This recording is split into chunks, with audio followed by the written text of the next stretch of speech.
9. sefer gelsem diptir erfa'ul Kur'an'ı. Kur'an'ı götürürüm diptir.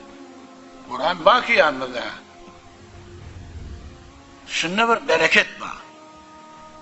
Avval Kur'an'a kasem içilenine ağzını işara yazdı. Şimdi gününü dağıtladı 100 nefer kasem içiye. İşlettim onu.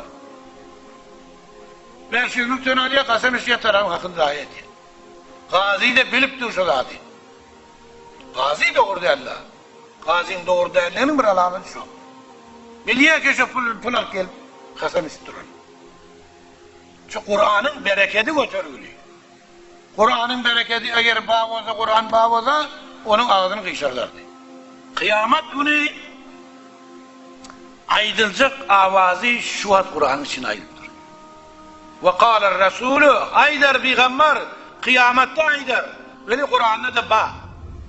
Kur'an'da da aydık koyuptur. Kıyamette şu kebaysa iki mübarek eli sen yakan kışacak. Kim ki abimin yakan olsa yandıysa Peygamber Aleyhisselam şu ayağını okuyacak. وقال الرسول يا رب إن قوم اتخذوا هذا القرآن مهجورا. Kur'an'ın götürmede çaresi yok Cebrail'in. Bu Kur'an'ı zındılar adamlar, Müslümanlar. Mehcur ettiler, öğünden taş tuttular. Bu tevil, amanet tevil abdül İsrafil'le herkese Kur'an'ın zahirine koydu.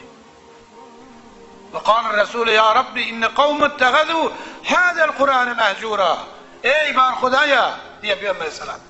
Benim şu kavmim Kur'an'ı zındı, öğünden taş tuttu, emel etmedi, gözlemedi, hiç teveccühü Kur'an'ı etmedi. 10. sefer erfa'ul imanı diye. Tamam mı oluyor şimdi?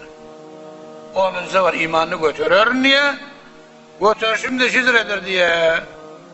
Her vakit diye Müslüman adamlar adesi adin devur der diye. İkrar ettin, adin.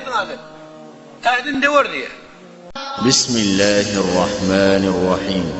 La uqsimu bi yevmil qiyamah ve la uqsimu bin nefsil levvamah.